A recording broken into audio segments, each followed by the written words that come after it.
Welcome back to 1 Million Pumpkins Ranch for more public displays of homesteading. We are off-grid irrigating my main garden today.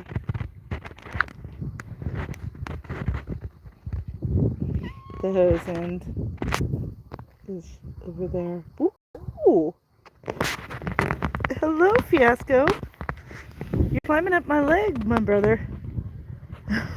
I'm pumping water from another IBC tote into the garden water tote. That's how we do.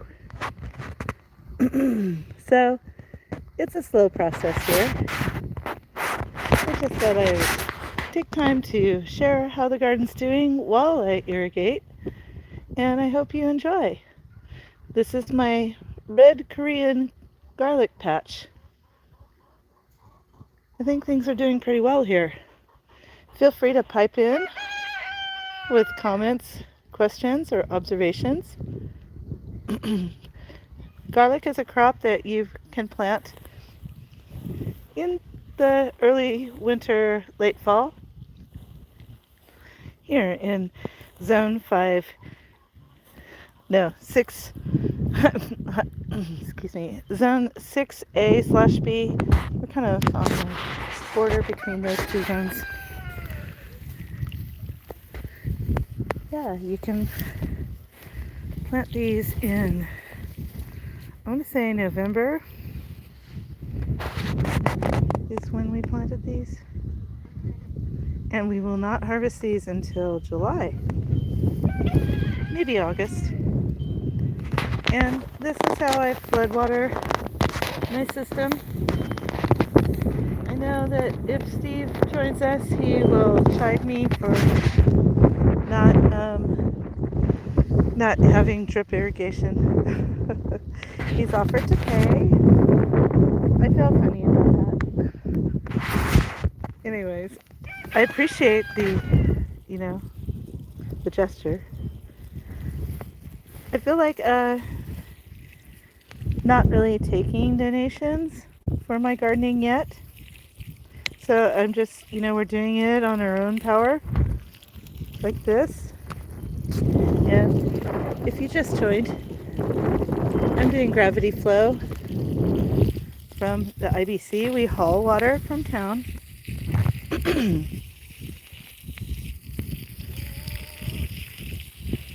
Right, so Matt has a 330 tote in the back of the Dodge Ram, and he brings home a tote every day home from work if I request it. Right now we were full up, so I just drained what was remaining in this garden tote here. Fiasco is with us.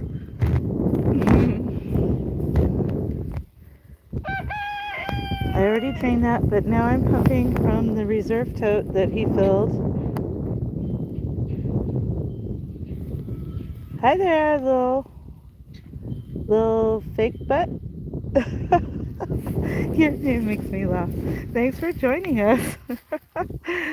I'm doing homestead level agriculture here off-grid in northern Arizona. So I'm really happy for anyone that joined me, because I'm going to show you how I irrigate. Sorry, this is not like a professional hose. It has kinks and weaknesses in it. It's better than the longer hose I will be using later.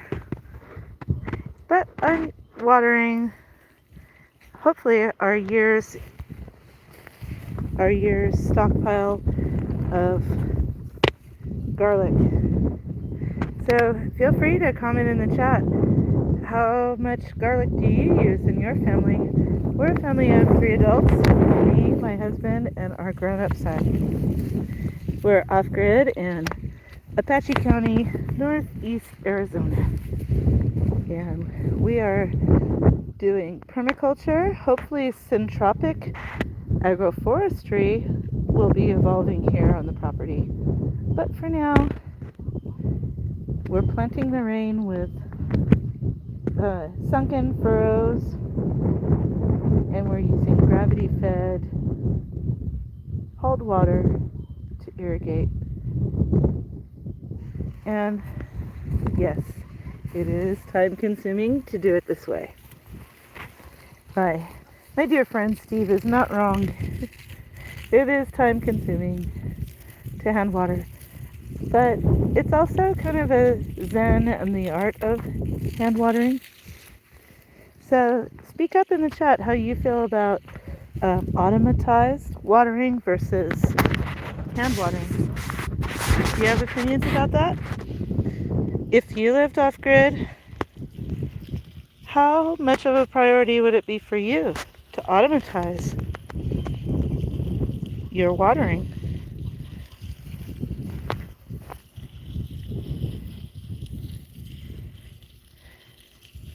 So as I said, I'm trying to grow a year's worth of garlic for a garlic hungry family of 3 adults.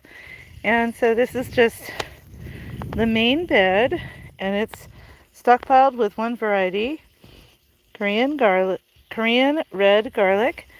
Over there, I've got 2 long rows of a larger, what are they called? Clove, a larger clove garlic. 2 rows of that over there. I'm so happy for the person that went ahead and clicked the thumbs up. If you double click the screen, you can also thumbs up. It's almost effortless, but it really helps my channel. I'm a small channel. I'm trying to grow my channel and my garden. Look, it's nap time. It's nap time for livestock guardian dogs. They take a siesta. Pretty much everything in the desert takes a siesta midday during the warm season.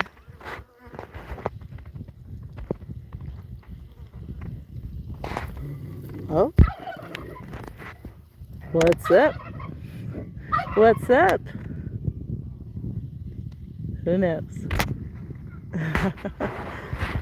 Anyways, we're just doing this garden live stream, and I'm watering my crops with a gravity-fed hauled water system. It's currently pumping right now using solar power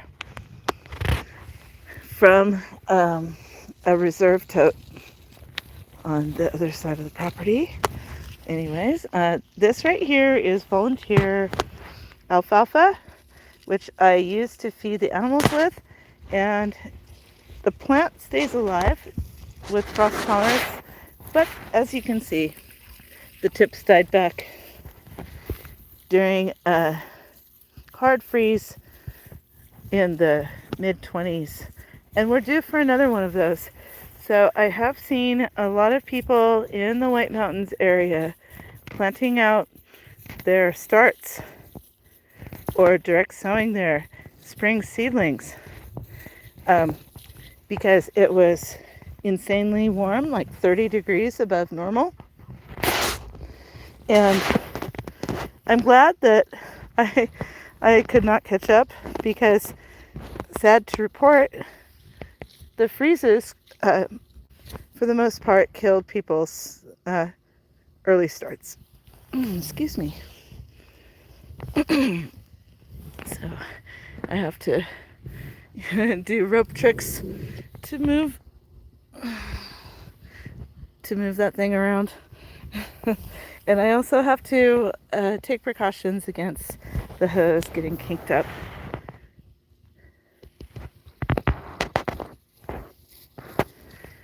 But yeah, so luckily I was not ready for the premature spring, and I actually felt a little bit resentful for the premature spring interrupting my hibernation. Hiber means winter. That premature heat wave messed with my circadian rhythms. Now I have to once again do rope tricks to make this hose move along. And I'm trying to aim it now down this row of onions. I'm growing my annual onion quotient for a family of 3 adults here within the confines of my main garden.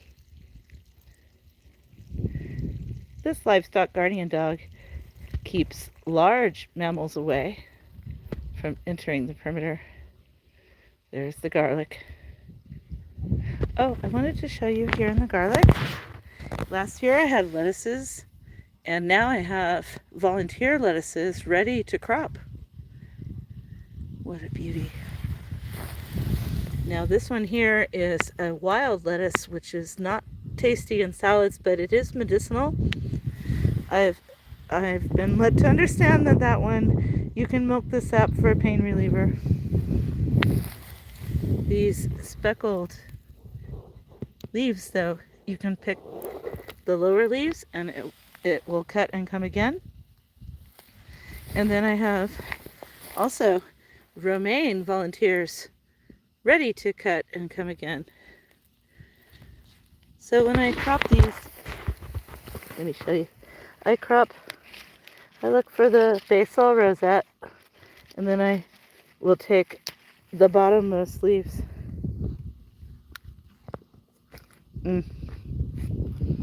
Now that is crisp. Hybrix. Hybrix means sugar sap in the plant through full photosynthesis. And so that's a quality lettuce. And I did not plant any of these myself. Nature did that when I let the plants bolt. Not so much is happening on this end of the row, but this sorrel is another garden green, and it has an extreme lemony zest. So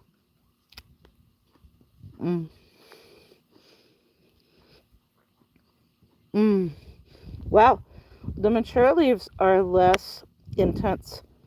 That's actually quite pleasant rather than quite so sharp citrusy.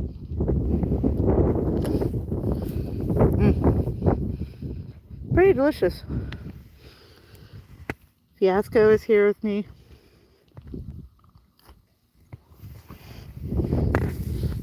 Here's a perennialized onion that's already got scapes. Now this thing probably is not going to make a good bulb onion, but I can cut greens from it. I can use the scapes, or I can allow it to flower. Here's a culinary sage. This successfully overwintered quite well, hitting temperatures of around 10 degrees. That was about our low this year. So, walking back to the end of my hose, I'm going to disentangle it from, pardon me for crunching on that sorrel. Anyway, woo! Sorry for extreme cam.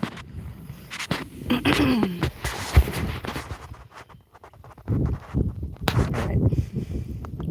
Now I'm back to gravity watering my onion patch. I think the whole onion patch this year is the sweet yellow or brown mushroom. No, not mushrooms. What am I saying? Onions.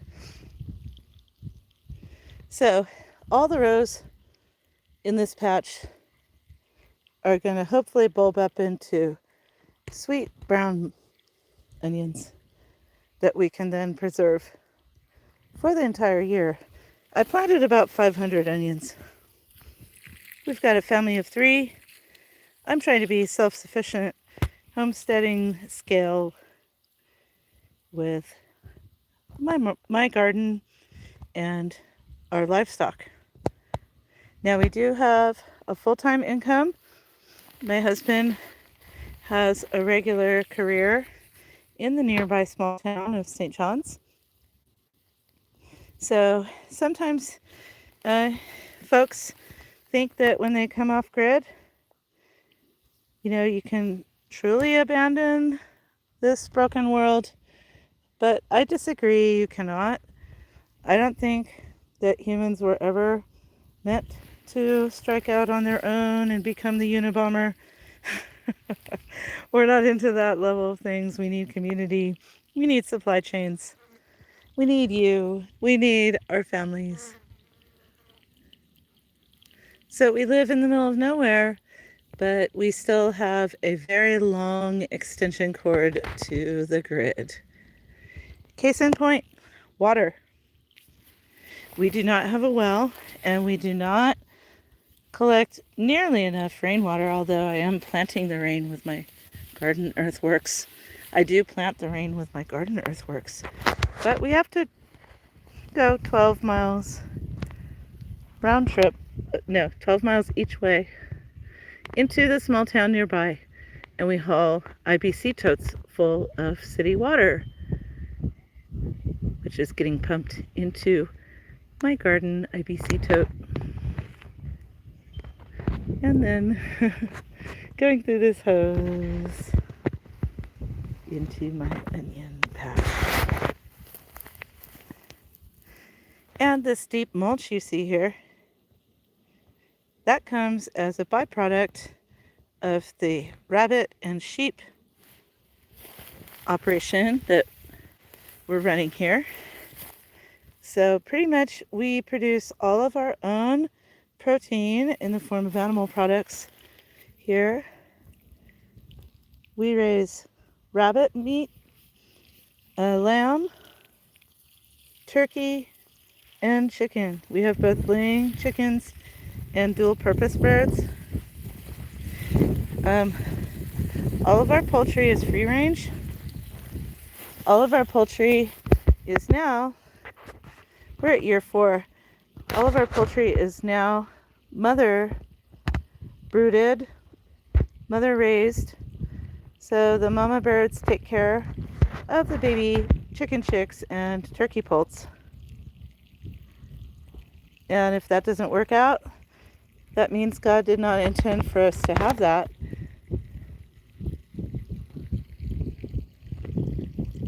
The epigenetics means that the quality of life that the parent experienced is encoded into the on-off buttons of the DNA. So we're hoping that by continued kindness and treating our animals named and as if they are pets, because they really are part of the family, that their epigenetic code will increase their vitality and their joy and our joy in raising them. So that's how stewardship can be proven by the scientific methods. Epigenetics. It's a real thing. I encourage everyone to look up Alan Williams. He is he was a professor of crop genetics, but then he decided to stop poisoning and start regenerating. So he's one of the leaders of the regenerative agriculture movement, where we hope to steward the land using biblical principles in order to foster greater regenerative abundance. So that means that we are critical members of the soil food chain that is the foundation of all life on earth. And it does require water. So water is one of our main inputs, along with animal feed, which you see heavily here on our homestead.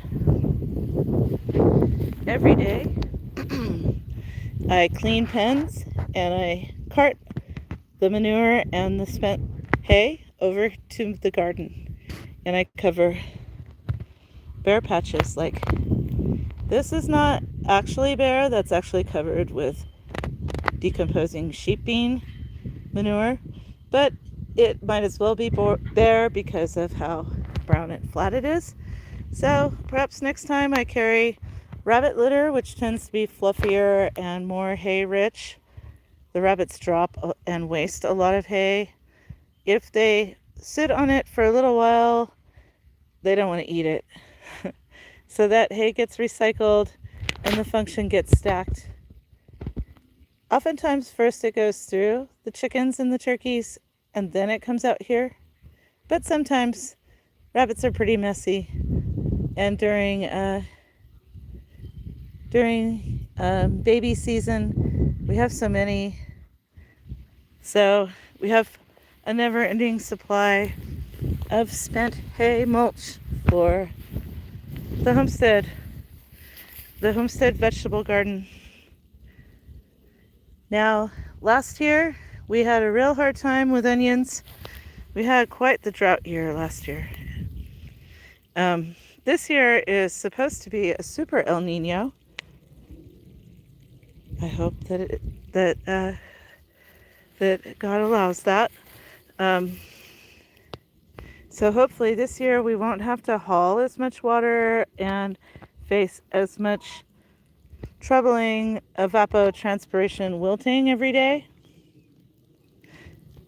Truth be told, every time you put more organic material on the ground and armor the soil, you'll have far less evaporation. The soil will remain damp and cool. The life will start to propagate itself under there. That's regeneration. When life fuels its own life cycle. And I'm just here to keep that plate spinning as God intended. The Creator gave us creative powers, and when we align ourselves with them, they will regenerate life in the soil, which feeds life in everything that eats it. Now, while I let this go ahead and kind of flood this onion furrow, I like to take a moment and look out.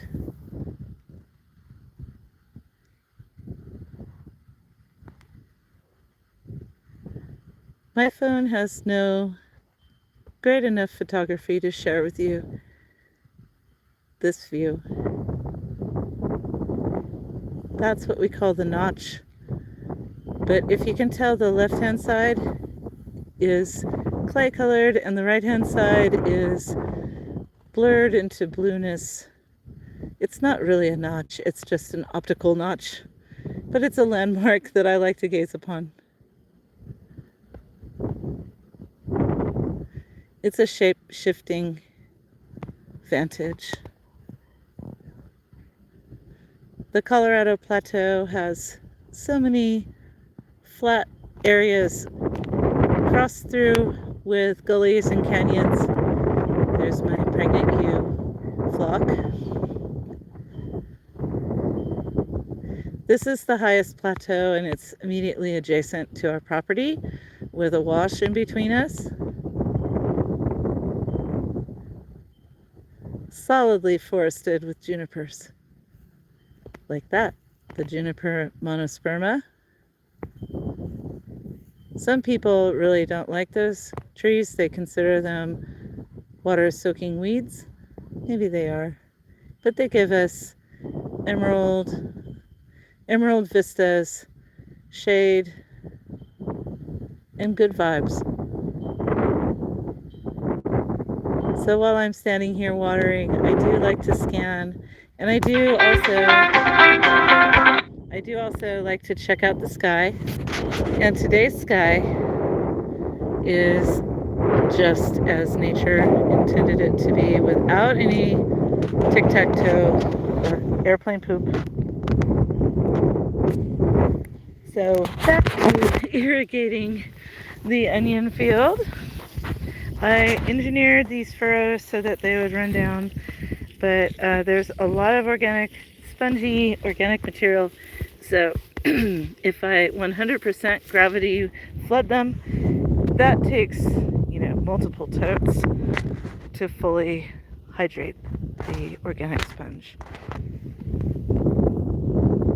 Oh, okay. I got surprised because I'm always keeping an eye on this tote as I'm pumping water into it. And the water coming in is much less. That means the supplying tote is running out, and I've got to make sure to run over there and turn it off before it runs dry and damages the pump. Good. You want the simple life, guys? It's going to get more complicated for you. The most simple things in the simple life, are way more complicated. You have to do all the steps that civilization ordinarily handles for you when you live off grid. So I really appreciate everyone that's popping in. I'll take a moment and say hi.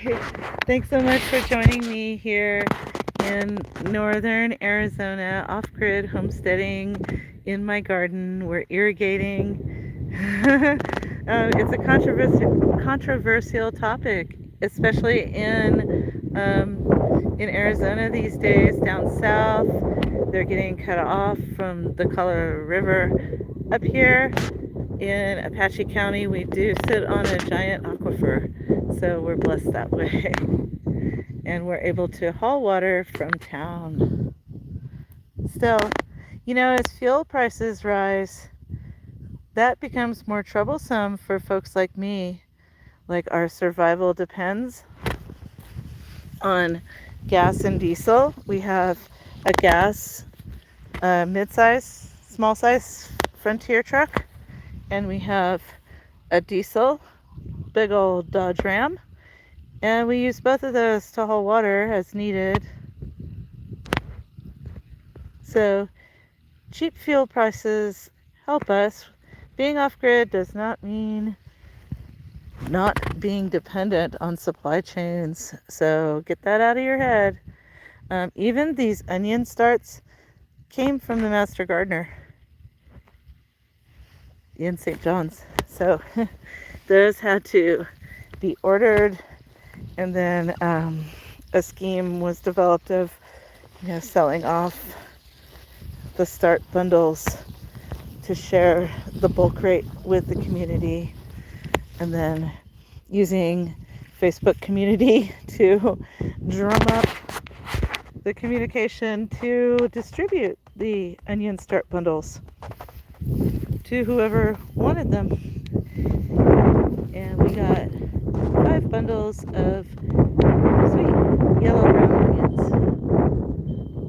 Those have performed best for us.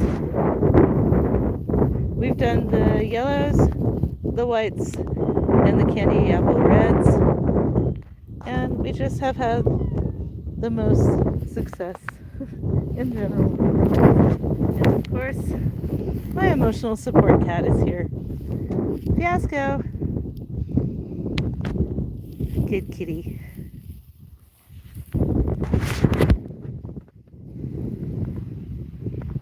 That's my baby boy. Right, so we're on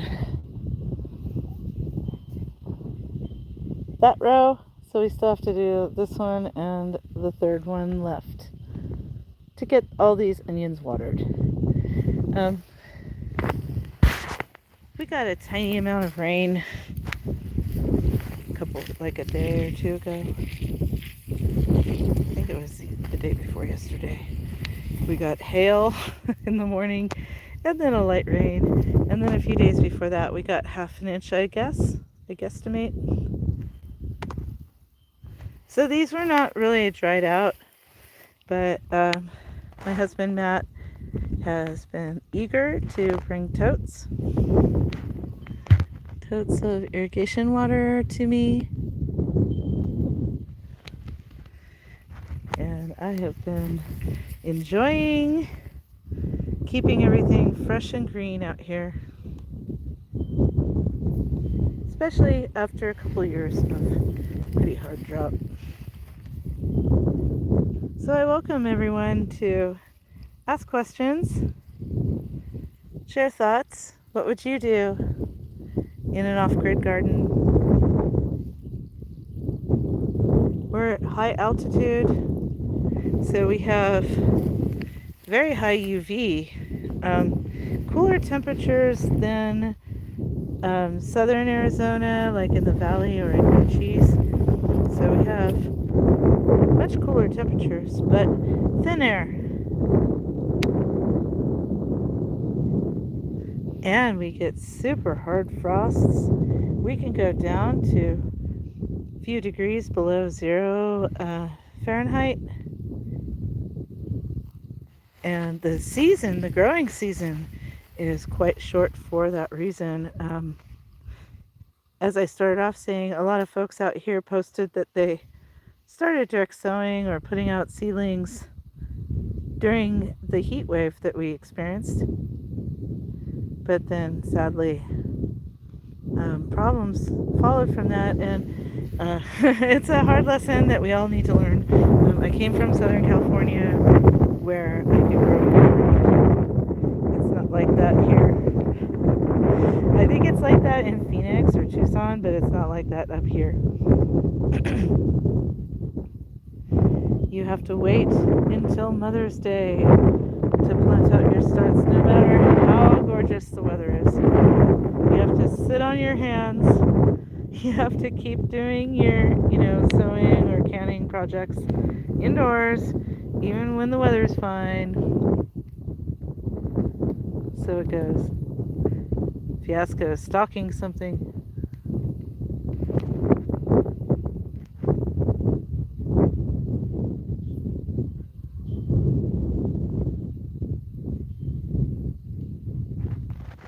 I don't know. Woo! I think it was a grasshopper. That's another thing about permaculture is, oh no, grasshoppers have come. I'm like, yay, grasshoppers have come, because turkeys and chickens love to eat grasshoppers, and that's just a little bit less protein I have to pay for in their feed. All right, so you can tell that furrow is well flooded, and take the trek on back to the top. When I get to the bottom, I go back to the top, as the Beatles and Charles Manson sang. Sorry, I have a weird sense of humor.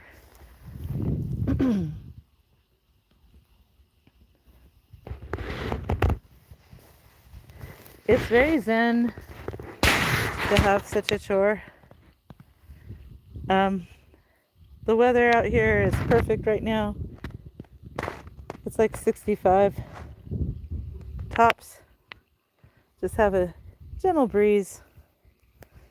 I've got all my best friends around me. What else would I choose to do, man? Really? What would you choose to do? Would you choose this life? I always welcome your comments. I'd love to see how you see things. Would you choose an off-grid life? Yeah, we have to haul the water, but then my job is to just stand around and enjoy the view and let the crops come in. I say that everything is, takes multiple steps to actually accomplish.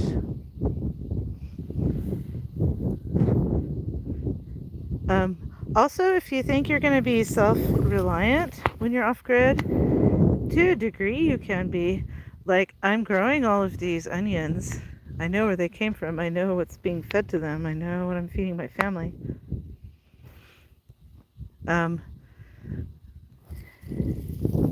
Yeah, but it's very frail.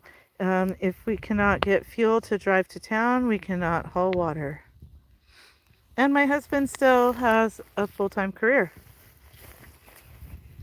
So that has to keep going. We've got 16 head of meat sheep. I've got my breeding ewes over there, and then I've got 2 rams. I've got a couple grow outs waiting for their appointment to the processor. That'll fill our freezer. This year I sold a lot of livestock Um, honestly, between you and me, it was to prove that I could. I was told, there's no way you're going to sell all those lambs. Well, I sold too many lambs, and now I'm being told, you got to keep more lambs for us to put in the freezer. I love when that happens. So I've actually bred 2 less ewes this year than I did last year. But we're probably going to keep almost all the babies.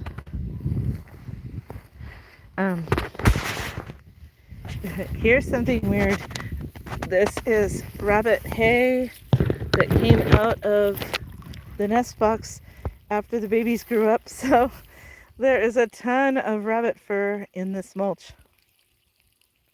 Looks kind of crazy, huh? Waste not, want not. I've heard that the wool sheep industry has flopped because of polyester and outsourcing. So wool is selling for less than it costs to produce. It's really hard to find sheep shearers. It's quite the skill. So most producers don't want to have to shear on their own. That's quite a skill. Also, the sheep wool carding factories pretty much closed down in the US. I'm hoping that will change because the US is currently importing, what was it? Look at the channel Rational Rancher. He's been doing a lot of great sheep content about the economics and logistics of sheep ranching. I think sheep ranching is super environmentally friendly. They eat scrub and turn it into protein that's high value. And if people get into wool again, we can get off of the global fast fashion death spiral, and we can once again make family farming profitable and hopefully turn on the younger generations to shepherding or ranching. All right, well, this furrow fills. I'm gonna take you around and we're gonna close this video with what else is growing here in my off-grid homestead gardening, trying to feed 3 adults for the year. Looks like a cat disrupted that. These are 6 Zypets. 1, 2, 3. Where is it? 4, 5, and 6. Those 6 I planted with pomegranates and currants and goji berries, and there's not much to report. I showed you how I did that, and it was fun and it was a good exercise, but sometimes, you know, the seeds you sow don't necessarily come up, and you just have to keep the faith and keep planting. Here's another row of onions. These are doing great. You can tell the difference from freshly mulched compared to old mulch. The old mulch is oxidized and gray, but the churning of life in the soil will give you bare spots. So it's a perpetual motion machine to always replenish the armor on the soil. Here's an oregano. It got frost burned, but it's alive, and it will definitely be coming back. We have another hard frost this week. This elm tree is all leafed out. It could use a prune, and I think I'm going to cut off the side bough so that it has a single trunk. No signs of life where I planted tree and perennial seeds on this little strip, and no signs of life from the thornless honey locust. Neither thornless honey locust has shown any sign of life, and pretty much nothing down this row either. And that's how it goes sometimes. You just can't give up. You just have to, step back and reassess. Is there something I could have done better? This side hole, I think I actually saw something growing in here. Yes, this one. So this one might actually be successful. I threw a bunch of tree and perennial seeds in there. Currant goji berries, pomegranates, Siberian pea shrub, you name it mix. I'm hoping that clover plant is being a nurse plant. I think I saw something. Yeah, there's something popping up in this side pit too. Now, are these weeds? Possibly. But they're a living root. Okay, so this back end of my vegetable garden is the newer side of my growing area. And it also includes this disaster of a compost heap. Compost will not rot in this arid environment, and it needed bays to turn it. But I bet where it's touching the ground, it's awesome. It's full of bones and eggshells and food scraps, and oh Lord. Yeah. My buddy here is itchy. He's shedding. Over here, let's see, 2 more rows of garlic. This is that other variety that has the larger cloves, and it's ready to chop and drop the grass in between and weed any grass that's growing in the actual root zone. I allow this cover crop of volunteer perennial rye to occupy the space. So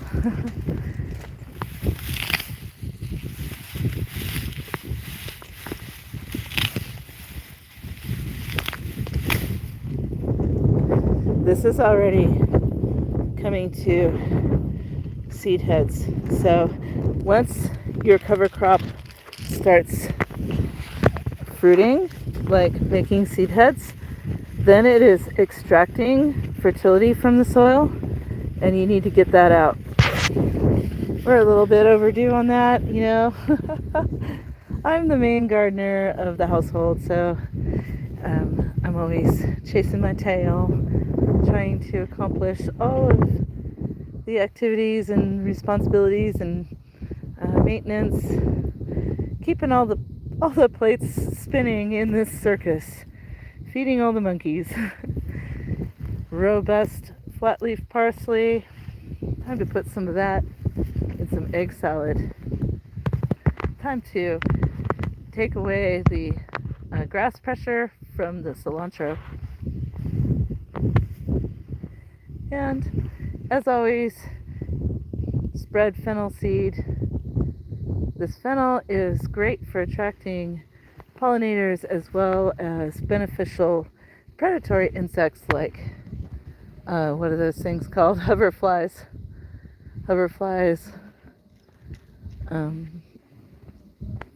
Another row of garlic. 2 fallow rows, and then, yeah, that's last year's tomatoes with the cover crop, and then some Swiss chard survivors.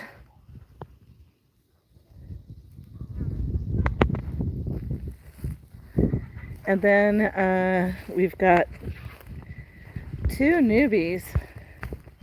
I've shared these with you before if you're a follower, but red raspberry, this thing is robust. It's leafing out. It started to put up runners out of the dirt, but we got that 26-degree night, which kind of crushed those. But new ones were waiting in the wings. Right, Fiasco? All right, I can tell by the gurgling noise that I've